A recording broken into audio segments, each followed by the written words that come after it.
Okay, so today we will discuss SK22 lecture number 4. A patient with axillary injury presents with loss of index finger flexion and decreased sensation on the lateral palm. Which nerve is affected? तो एक patient को axillary injury है, साथ में loss of index finger flexion भी उसको हुई और decrease sensation on the lateral palm. तो इसमें कौन सा नर्व इन्वॉल्व होगा? जब भी इंडेक्स फिंगर इन्वॉल्वमेंट आ जाए तो मैंने आपको कहा था उसमें you have to pick median nerve, option C. फिर है द डेप्थ और prolongation of inspiration is determined by. तो डेप्थ और प्रोलोंगेशन ऑफ इंस्पायरेशन हमें न्यूमोटैक्सिक सेंटर बताता है, ऑप्शन बी। अच्छा, अभी यहाँ पे इन्होंने ये दी है, इसकी एक्सप्लेनेशन दी है। This is very important, you should know it for your exam. ठीक है, तो इसमें आपके साथ दो ग्रुप्स होते हैं, एक डॉर्सल रेस्पिरेटरी सेंटर, एक आपके साथ वेंट्रल रेस्पिरेटरी सेंटर। तो जो डॉर्सल रेस्पिरेटरी सेंटर है, it is located in the tractus solitarius. ये आपके साथ एक रिले स्टेशन है वेगस और ग्लॉसोफेरिंजियल नर्व के लिए। इसमें मैंने आपको एक डाइव का निमोनिक बताया था। तो डाइव का मतलब है DIVE, V for exercise, dorsal for inspiration, D for dorsal, I for inspiration, V for ventral, E for exercise. तो इंस्पायरेशन की बात आ जाए उसमें डॉर्सल लिखना है, वेंट्रल आपके साथ it is located in nucleus rostrally, nucleus retro ambiguus caudally, active during expiration और मोर एक्टिव ड्यूरिंग एक्सरसाइज। फिर दो other respiratory pontine respiratory centres हैं, ये मेडुला में थे। पॉन्स में आपके साथ कौन से रेस्पिरेटरी सेंटर्स हैं? एक नीमोटैक्सिक सेंटर है, एक एपिन्यूएस्टिक सेंटर है। तो जो नीमोटैक्सिक है dorsally in the nucleus of parabrachialis of upper pons आपको मिलेगा। ये आपके साथ इंस्पायरेशन को लिमिट करता है और रेगुलेट करता है रिस्पायरेटरी रेट एंड इंस्पायरेशन को। जो एपिन्यूएस्टिक सेंटर होता है वो लोअर पॉन्स में होगा और ये इंस्पायरेशन को स्टिमुलेट करवाएगा। It also produces a deep and prolong inspiratory gasps. तो ये आपके साथ डीप और प्रोलॉन्ग इंस्पायरेटरी गैस्प कॉज करवाता है। ठीक है, तो ये आपने याद रखना है। Damage to S2 to S4 nerve root can lead to. तो S2 to S4 nerve root में आपके साथ डैमेज हुआ तो it will lead to what? It will lead to faecal incontinence, option C. A patient with C5 spinal cord injury develop episodic hypertension when the bladder is full. This is most likely due to। तो patient को C5 spinal cord injury है, ही develops episodic hypertension जब bladder full है। This is a case of autonomic डिसरिफ्लेक्सिया। तो autonomic डिसरिफ्लेक्सिया क्या होता है? ये एक लाइफ थ्रेटनिंग हाइपरटेंसिव क्राइसिस है which is caused by uncontrolled sympathetic discharge and triggered by a noxious stimulus below the spinal cord lesion, below a spinal cord lesion। और ये इसमें स्पाइनल कॉर्ड इंजरीज आपके साथ होती है एट और above T6। यहाँ पे इन्होंने C5 लिखा है, ठीक है, तो T6 या C5 याद रखें। अ patient presents with persistent headache, visual disturbance and swelling of the optic disc, but brain imaging is normal. The presentation is most likely consistent with। तो ये आपको मिलती है in idiopathic intracranial hypertension, pseudo tumour cerebri. ठीक है, अच्छा, इसके लिए एक डायग्नोस्टिक क्राइटेरिया है फॉर आइडियोपैथिक इंट्राक्रेनियल हाइपरटेंशन, जिसे हम कहते हैं मॉडिफाइड डैंडीज क्राइटेरिया। तो इसमें पेशेंट को सिम्टम्स ऑफ इंक्रीज्ड ICP मिलेंगे, जिसमें he will have headache, visual disturbance, patient को पेपिल एडेमा होगी और जो ब्रेन इमेजिंग होंगी वो आपके साथ यूजुअली नॉर्मल होती है। CSF का प्रेशर इसमें एलिवेटेड होता है more than 25 centimetre of water और CSF की कंपोजिशन आपके साथ नॉर्मल होगी। फिर है dialysate fluid is haemodialysis, in haemodialysis commonly contain. Dialysate में आपके साथ क्या चीज़ होती है? तो it contains bicarbonate, option A. Management of dog bite include, तो डॉग बाइट में आपने रेबीज़ वैक्सीन भी देना है और रेबीज़ इम्यूनोग्लोबिन भी देना है। अगर इन दोनों में आपने फिर rabies immunoglobin plus IVIG is the best choice. The transport maximum refers to, तो ट्रांसपोर्ट मैक्सिमम आपके साथ क्या चीज़ amongst the following, this is the point below which all of the substance is रीअब्जॉर्ब्ड।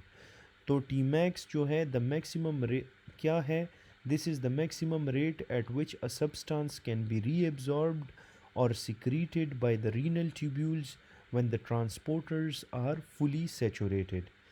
फिर है a low fat diet primarily decreases, low fat diet आपके साथ क्या चीज़ डिक्रीज़ करता है, it decreases chylomicrons. The most common cause of patent ductus arteriosus, सबसे common cause क्या है PDA का, that is prematurity, ठीक है, prematurity is the most common cause. A female patient presents with short stature, web neck, absent ovaries, which condition is most likely? तो ये MCQ तो मेरे ख्याल से सबसे ज़्यादा रिपीटेड MCQ है। This is a case of Turner syndrome, option B. Which statistical test is used to compare the mean of two groups? तो मीन ऑफ टू ग्रुप्स के लिए हम टी टेस्ट करते हैं। मीन ऑफ 3 ग्रुप्स की बात आ जाए उसमें एनोवा टेस्ट करना है आपने। कॉन्फिडेंस इंटरवल और कॉन्फिडेंस लिमिट का डिफरेंस आपने समझना है।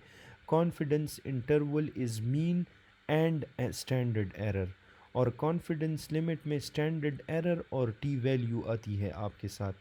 टी टेस्ट आपके साथ मीन ऑफ 2 ग्रुप है, एनोवा इज़ मीन ऑफ 3 और मोर ग्रुप्स।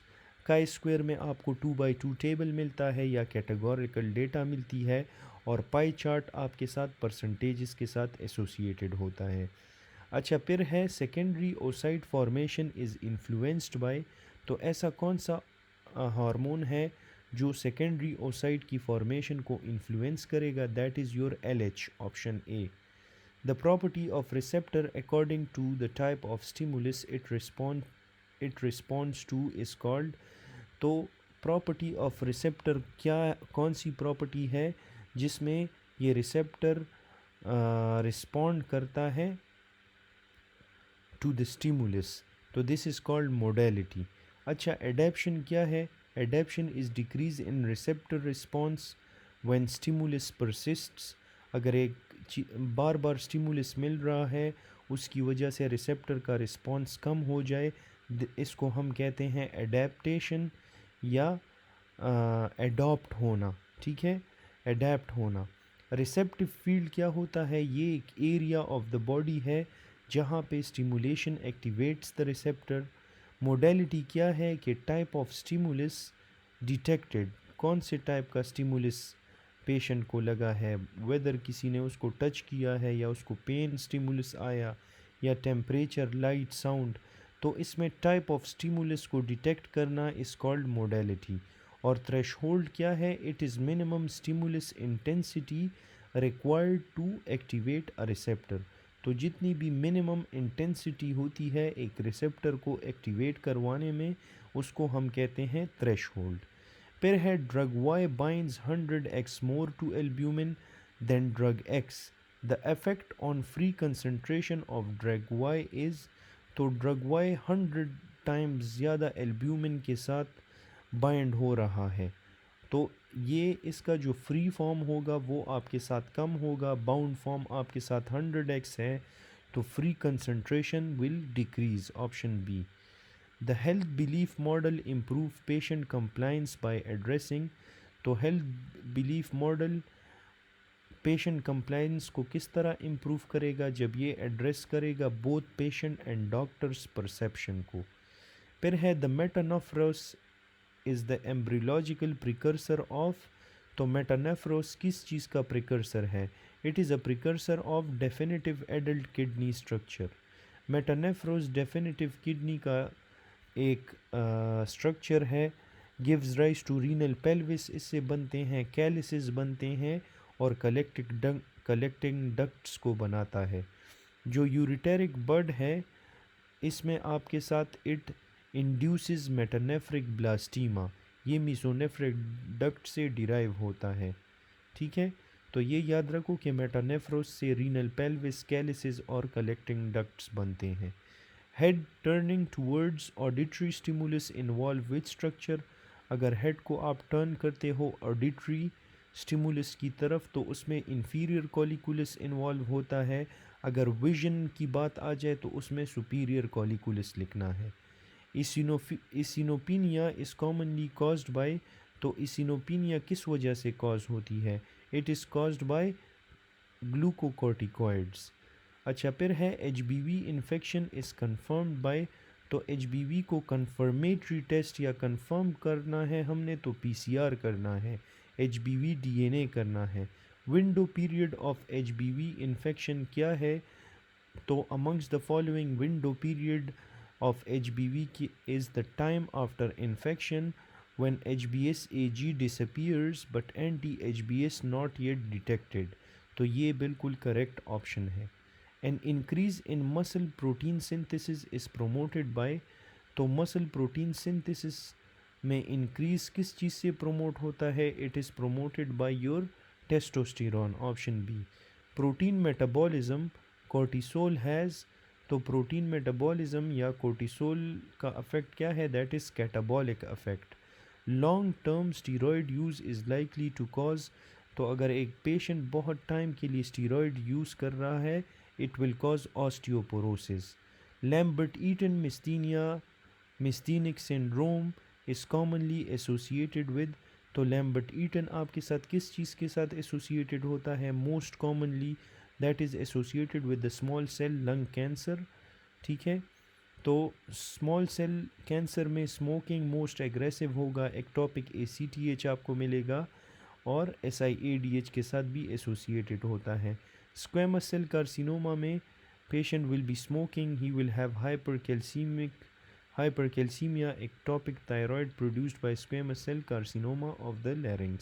ये भी आपके साथ एक पार्ट 1 का एक MCQ है कि ectopic thyroid को कौन प्रोड्यूस करता है? तो it is produce by the squamous cell carcinoma of the larynx। फिर है Gilbert syndrome usually presents as intermittent jaundice that occurs under certain condition, which of the following best describe its presentation? तो Gilbert के लिए जो सबसे best explanation है, it causes jaundice triggered by stress, fasting और hot environment या hot climate. तो Gilbert syndrome benign inherited condition है, इसमें माइल्ड अनकंजुगेटेड हाइपरबिलिरुबिनीमिया आपको मिलेगी and it is triggered by fasting, illness, stress और हीट, और लिवर फंक्शन टेस्ट इसमें आपको नॉर्मल मिलेंगे। The middle lobe of right lung consists of, middle lobe of right lung में आपके साथ medial और lateral segments आपको मिलेंगे। A 25-year-old woman presents with sudden high-grade fever, diffuse macular rash, hypotension and vomiting. On examination, she has erythema of palms and soles and desquamation after 1 week. She recently used a absorbent tampon during her menstrual period. Which organism is most likely responsible for this condition? तो इस question, सारे question का जो की word है that is tampon. Tampon के अलावा आपने फीवर वगैरह, रैश, ये चीज़ भी देखनी है। This is caused by staph aureus. Toxic shock syndrome है कॉज्ड बाय स्टेफ ओरियस, जो आपके साथ एक्सोटॉक्सिन प्रोड्यूस करता है और ये आपके साथ act as a super antigen bind करता है MHC क्लास 2 को और T सेल रिसेप्टर को, और ये आपके साथ मैसिव साइटोकाइन रिलीज़ करवाता है। रिस्क फैक्टर में menstrual tampons use, nasal packing किसी ने की हो या पोस्ट सर्जिकल वाउंड्स में भी स्टेफोरियस होता है। क्लासिकल फीचर में फीवर, हाइपोटेंशन, एरिथमेटस रैश मिलेगा, डिस्क्वेमेशन आपको मिलेगी और मल्टी ऑर्गन इन्वॉल्वमेंट आपको मिलेगी। ऑनडेनसेट्रॉन एक्ट एज अ, तो ऑनडेनसेट्रॉन किस तरह एक्ट करता है? 5-HT3 रिसेप्टर एंटागोनिस्ट है, option number B. Perforation of duodenal ulcer में इन्वॉल्व, तो ये मैंने बहुत दफ़ा बताया कि ड्यूडेनल अल्सर में गैस्ट्रोड्यूडेनल आर्टरी इन्वॉल्व होती है। Subdural haematoma involves rupture of, तो एक एपीड्यूरल, एक्स्ट्राड्यूरल जिसमें मिडल मेनिंजियल आर्टरी होती है, सबड्यूरल में सुपीरियर सेरेब्रल वेन्स या ब्रिजिंग वेन्स। आपने अगर ब्रिजिंग वेन्स हो ऑप्शन में, पहले आपने उसको चूज़ करना है। The dicrotic notch is seen on, तो डाइक्रोटिक नॉच आपको किस चीज़ में मिलती है? जब आर्टीरियल प्रेशर वेव फॉर्म हो उसमें you will see dicrotic notch. Vomiting and dehydration leading to elevated creatinine represent, अगर एक पेशेंट को वॉमिटिंग और डिहाइड्रेशन है और it is leading to elevated creatinine, तो it represents what? It will represent pre renal azotaemia. Damage to the lateral hypothalamus result in, तो lateral hypothalamus में को डैमेज हुआ तो इसमें क्या होगा? The patient will have hyperphagia. Option number A hyperphagia. जब भी फिर ये एक क्वेश्चन स्किप हुआ है, मिस प्रिंटेड है, ग्लूकागॉन सिक्रीशन। अच्छा, उस क्वेश्चन की एक्सप्लेनेशन क्या है कि dopamine acts as a prolactin inhibiting factor, dopamine के बारे में क्वेश्चन था, और it binds to D2 receptors on lactotrophs in the anterior pituitary, और प्रोलैक्टिन की रिलीज को ये सप्रेस करता है। डोपामीन प्रोलैक्टिन को सप्रेस करता है, उसके रिलीज को। ग्लूकागॉन सिक्रीशन इंक्रीजेज ड्यूरिंग, तो ग्लूकागॉन की सिक्रीशन कब इंक्रीज होगी? When the person is doing exercise. Option B. इसमें हेन निमोनिक है, HEN। Hypoglycaemia is greater than exercise is greater than non REM sleep. ये N का मतलब है नॉन रेम स्लीप।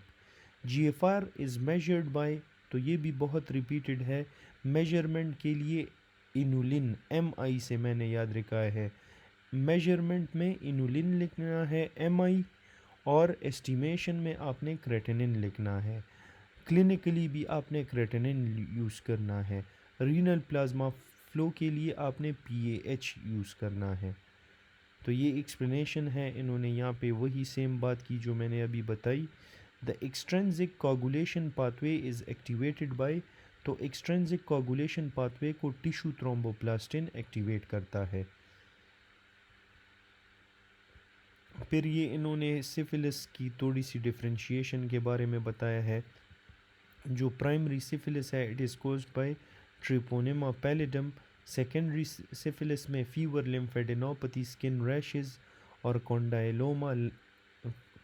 कोंडाइलोमेटा लेटा, आपका कोंडाइलोमा लेटा आपको मिलेगा, ठीक है। टर्शियरी सिफिलिस में आपको गमाज मिलेंगे, टेब्स डोर्सालिस मिलता है, जनरल पेरिसिस मिलती है, एओर्टाइटिस और आर्गाइल रॉबर्टसन प्यूपल आपको मिलेगा। अच्छा, फिर है the hormone released in darkness is, तो डार्कनेस में आपके साथ मेलाटोनिन रिलीज़ होता है, और डीप स्लीप में ग्रोथ हार्मोन और प्रोलैक्टिन रिलीज़ होंगे, अर्ली मॉर्निंग में कोर्टिसोल रिलीज़ होगा। A patient presents with parotid gland related issues. Which cranial nerve is primarily involved in parasympathetic innervation? तो एक पेशेंट को पैरोटिड ग्लैंड रिलेटेड इश्यूज है, इसमें कौन सा नर्व आपके साथ पैरासिम्पैथेटिक इनर्वेशन करवाएगा? That is your option B, glossopharyngeal nerve. Pre ganglionic parasympathetic fibre destined for the parotid gland travel through which pathway? Preganglionic parasympathetic fibers जो destined है for parotid gland travel ये करते हैं through the facial nerve, option A via greater petrosal nerve. Pleomorphic adenoma, benign mixed tumor of salivary gland, histopathology will show what? तो इसमें आपके साथ histopathology आपको शो करेगी mixed epithelial and mesenchymal components, option C. फिर है the pulmonary valve opens at approximately, तो एक एओर्टिक वाल्व होता है, एक पल्मोनरी आपके साथ 8 पे मिलीमीटर HG पे ओपन होता है, एओर्टिक 80, इस तरह याद रखो, एओर्टिक 80, एओर्टिक आपके साथ ओपन होता है एट 80 मिलीमीटर HG, ठीक है। पल्मोनिक 8, एओर्टिक 80 या 80 या 80। A patient presents with flank pain, a palpable mass and hematuria. The most likely diagnosis क्या है? तो पेशेंट को फ्लैंक पेन है, पैल्पेबल मास है, साथ में हेमेचूरिया है। इसका मोस्ट लाइकली डायग्नोज क्या है? This is a case of renal cell carcinoma RCC। A patient presents with kidney stones, mood changes है, साइकेटिक मोन्स है, कॉन्स्टिपेशन है। ये चीज़ें टिपिकली आपको हाइपर कैल्सीमिया में मिलते हैं। हाइपर कैल्सीमिया ऑप्शंस में नहीं है, so you can go with primary hyperparathyroidism. Primary hyperparathyroidism आपके साथ हाइपर कैल्सीमिया कॉज करवाती है, which leads to stone, bones, groans and psychiatric moans, renal stones, GIT symptoms, neuropsychiatric disturbance. फिर है Kussmaul breathing in an ICU patient is indicative of. तो अगर ICU में एक पेशेंट है, उसको कॉस्मॉल ब्रीदिंग हो रही है, ये आपके साथ क्या इंडिकेट करता है कि the patient is in metabolic acidosis. Thiopental affect rapidly diminish due to. Thiopental आपके साथ रैपिडली किस वजह से डिमिनिश होता है? Due to rapid distribution to tissues. फिर है drug metabolism interaction often involve. Drug metabolism interaction will involve CYP450 enzyme inducers या inhibitors. Option number B.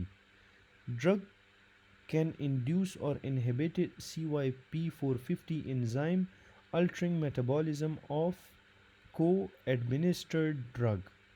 फिर है HIV patient presents with painless lymphadenopathy and signs of malignancy. The most likely diagnosis क्या है? कि एक patient है, उसको painless lymphadenopathy है और साइंस ऑफ मैलिग्नेंसी है। This is a typical case of Burkitt's lymphoma. A patient is struggling with failure to lose weight despite lifestyle changes. तो उसमें कौन सा डाइटरी अप्रोच रिकमेंडेड है? अगर एक पेशेंट वेट लॉस नहीं, ही स्ट्रगलिंग और he there is failure to lose weight, तो आपने डाइटरी अप्रोच क्या करना है कि आपने उसको लो ग्लाइसीमिक इंडेक्स डाइट पे डाल देना है। Chorionic frondosum is derived from. तो जब भी कोरियोनिक फ्रंडोज़म की बात आ जाए तो ये आपके साथ डिराइव होता है from what? From decidua basalis. Decidua basalis से chorionic frondosum will be derived. Chorionic frondosum forms the fetal portion of the placenta. इससे फीटल पोर्शन बनता है इन कॉन्टैक्ट विद डिसिडुआ बेसिलिस। ठीक है, तो ये आपके साथ इसका एक डायग्राम इन्होंने दिया है। ये बाहर वाला डिसिडुआ, ये बाहर लेयर डिसिडुआ कैप्सुलरिस है। यहाँ पे ये चीज़ें जो है, दिस इज़ कोरियोनिक फ्रंडोज़म और ये डिसिडुआ बेसिलिस है। ठीक है, तो इन्होंने आपसे क्या कहा है कि कोरियोनिक फ्रंडोज़म आपके साथ डिराइव होता है फ्रॉम व्हाट? ये डिराइव होता है फ्रॉम दिस डिसिडुआ बेसिलिस से। अ CKD patient with pneumonia is best treated with. CKD patient pneumonia के साथ है तो उसमें बेस्ट ट्रीटमेंट आपने क्या देनी है? You have to give azithromycin. Hyperthyroidism treatment in pregnancy is.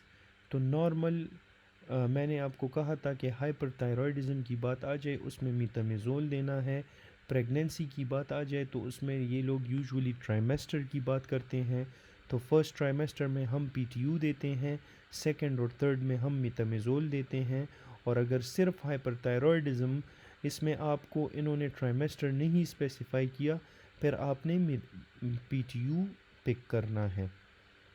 Anti thyroid in first trimester PTU है, सेकंड थर्ड में मीथामेज़ोल है। Anti thyroid for thyroid storm में PTU देना है। क्रॉसिस प्लेसेंटा और फीटस को अफेक्ट करता है, that is methimazole is greater than PTU। फिर है sprained ankle resulting from excessive inversion most likely demonstrate which structure damage. तो इसमें कौन सी चीज़ का डैमेज हुआ है? That is the deltoid ligament, talofibular ligament. जो स्प्रेन एंकल होता है जिसमें एक्सेसिव इन्वर्जन आपको मिलती है, this is because of talofibular ligament. Inversion में lateral ligament is greater than talofibular ligament is greater than calcaneofibular ligament। ठीक है, तो LTC याद रखो, lateral per talofibular per calcaneo, ये इन्वर्जन में LTC। इवर्जन में आपके साथ क्या होगा, डेल्टॉइड लिगामेंट, जिसे हम टिबियल कोलैटरल लिगामेंट भी कहते हैं। A patient has primary amenorrhoea, short stature, web neck. Most appropriate test for diagnosis of this condition क्या है, प्राइमरी एमेनूरिया, वेब नेक, ये टर्नर की तरफ जा रहा है, उसमें हम कैरियोटाइपिंग करते हैं। A patient is diagnosed with ST elevation MI. The immediate cause of transmural MI Immediate cause of transmural MI is the rupture of atherosclerotic plaque leading to the formation of, तो इसमें क्या चीज़ form होती है, the formation of option number D, arterial thrombus. STEMI is caused by acute rupture of unstable atherosclerotic plaque. It is STEMI जो है cause होती है rupture of unstable plaque की वजह से and subsequent formation of completely occlusive thrombus with in the coronary artery, या आपके साथ एक क्लॉट बन जाए in the coronary artery. Metabolic acidosis is caused by which of the following, ऐसा कौन सा ड्रग है जो आपके साथ मेटाबॉलिक एसिडोसिस कॉज करवाएगा, तो that is your carbonic anhydrase inhibitor. Which carbonic anhydrase inhibitor metabolic acidosis. Which is the primary site of DVT? तो DVT का primary site क्या है amongst the following? Deep vein of the calf है। Barrett esophagus can cause which of the following carcinoma? तो Barrett esophagus आपके साथ amongst the following कौन सा carcinoma cause करवाता है? It will cause adenocarcinoma, option A. In a patient with acromegaly, which of the following is the best biochemical marker to assess the disease activity? तो acromegaly में हम insulin like growth factor, जिसे हम IGF-1 कहते हैं, उसके levels को हम देखते हैं, option B. Growth hormone secretion जो है पल्सेटाइल है, वेरी करता है widely throughout the day, और आपके साथ making random GH levels unreliable. तो IGF-1 is produced by the liver in response to growth hormone, that's why हम उसको चेक करते हैं, and has a longer half life, stable serum levels, therefore IGF-1 reflects the average growth hormone activity over time and correlates better with the disease severity and treatment response. फिर है a child presented with complaints of having urine with a specific order of maple syrup, which of the following is the underlying cause? तो एक child जो है he presents with complaint of having urine with a specific order, जिसे हम कहते हैं maple syrup order। तो ये maple syrup आपको branch chain कीटो एसिडूरिया, ब्रांच चेन अमाइनो एसिड या कीटो एसिडोसिस या कीटो एसिडूरिया की वजह से the urine will have a smell of maple syrup. A 63-year-old man come to the emergency with complaint of back pain, weakness and shortness of breath. On examination, he has an aneurysm of the abdominal aorta at the aortic hiatus of the diaphragm. Which of the following would most likely be compressed? तो main चीज़ इस question में क्या है कि ये आपसे पूछ रहे हैं कि वो एओर्टिक हाइएटस के कंटेंट कौन कौन से हैं। तो इसमें आटा निमोनिक है, ATA, A for aortic, T for thoracic duct, the other A for azygous vein। तो azygous vein है तो you can go and pick azygous vein। aortic से ATA पास होता है, esophageal opening से esophagus, right and left vagus और lymphatics, और vena cava जिसे हम केवल ओपनिंग कहते हैं उससे IVC पास होता है, और right phrenic nerve will pass. Which of the following increases in pregnancy? तो ऐसा कौन सा चीज़ है जो, ऐसी कौन सी प्रॉपर्टी है या ऐसा कौन सा चीज़ है जो आपके साथ इंक्रीज होगा in pregnancy? That will be the red cell mass, option number B. अच्छा, इंडेक्स ऑफ TPR, तो इनमें से कौन सा है TPR का इंडेक्स? TPR का इंडेक्स आपके साथ कौन सा है? That is your option number E, diastolic blood pressure. ये बहुत इम्पॉर्टेंट चीज़ है, आपने इसको रट्टा करनी है। प्री EDV मैंने इस तरह याद किया था, प्री EDV। तो प्रीलोड में end diastolic volume, afterload में आपने मैप लिखना है, और टीपीआर के लिए डायस्टोलिक बीपी आपने क्लिक करना है जो इस एमसीक्यू में था। thoracic duct drains into which of the following, तो thoracic duct इनमें से कहाँ पे ड्रेन होता है, आप ज़रा इस पे सोचो। so it will drain into the junction of left subclavian and internal jugular vein। फिर है statin inhibit which of the following enzyme, तो कौन सा enzyme है जिसको statin inhibit करता है, that is HMG CoA reductase। A 50-year-old man presents with fatigue, fatigue and ecchymosis on the skin। Labs में एच बी बहुत ज़्यादा कम है, WBC is 2000, platelet is 20,000। What is the most likely diagnose, 50 years है, और ये आपके साथ leukaemia की तरफ, ल्यूकीमिया के सिम्टम्स हैं। So this is a case of, बाकी इसमें एच बी कम है और आपके साथ WBC भी कम है, प्लेटलेट भी कम हैं। तो this is a case of aplastic anemia। This is pancytopenia which is seen in aplastic anemia। पेशेंट में symptom of bone marrow failure है जिसमें एनीमिया, फैटीग फ्रॉम थ्रोम्बोसाइटोपिनिया वगैरह है। तो दिस कन्फर्म्स पैनसाइटोपिनिया, और पैनसाइटोपिनिया एक क्लासिक फीचर है एप्लास्टिक एनीमिया का।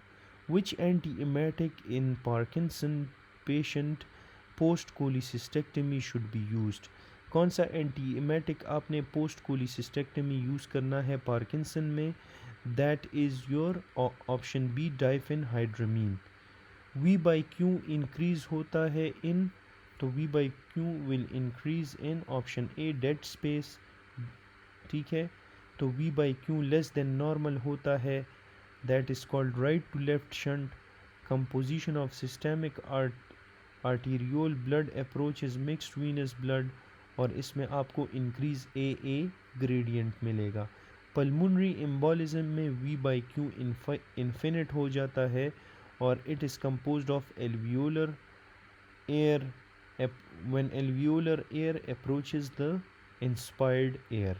Proprioception is taken to which nucleus, तो कौन सा न्यूक्लियस प्रोप्रियोसेप्शन कैरी करता है, that is your Clark nucleus.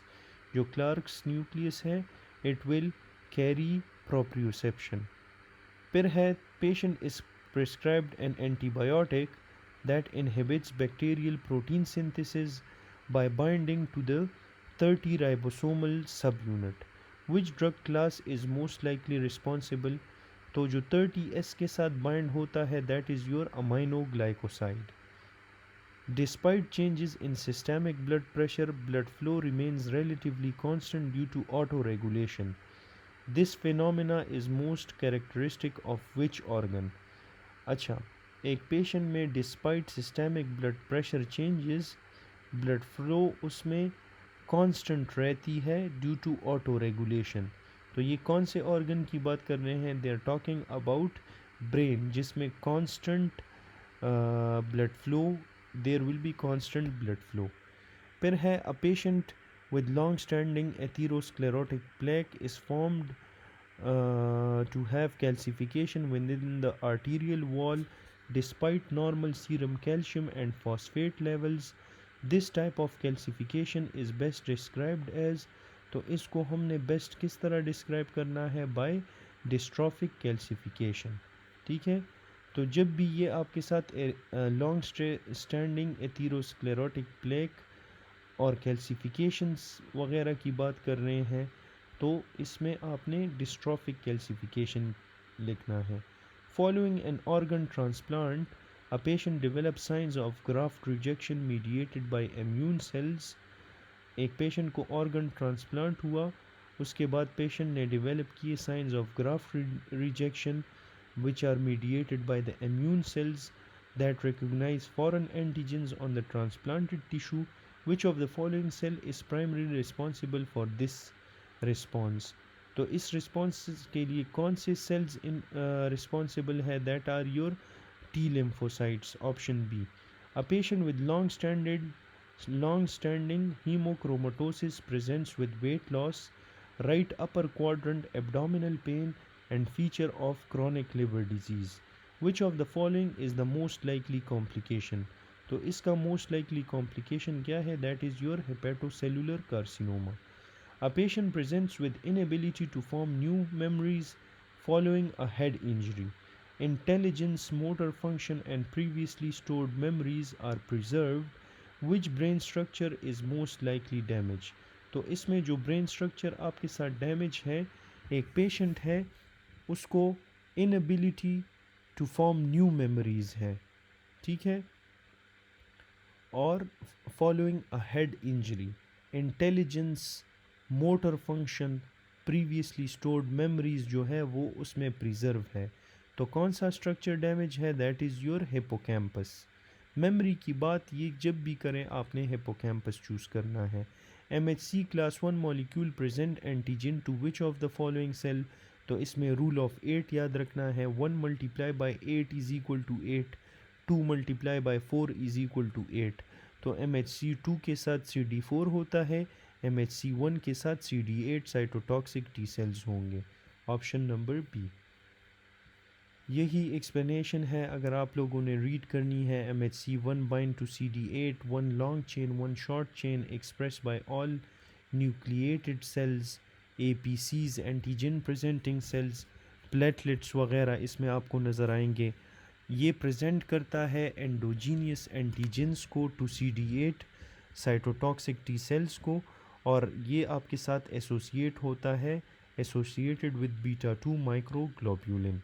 MHC class 2 जो है it binds with CD4, two equal length chains हैं एक्सप्रेस्ड बाय APC और present exogenous antigen to CD4 associated with invariant chain. Invariant chain के साथ ये associated होता है. So before closing kindly subscribe करें इस चैनल को, आपका कुछ भी नहीं जाएगा. ये सारी एफर्ट्स मैं आप लोगों के लिए कर रहा हूँ. So I will just expect a little bit of your support, ठीक है. अगर आप लोगों ने सपोर्ट दिया I will be really glad with that. So this was all for paper 2. Hope you liked the video. Thanks for watching and inshallah see you in the next video.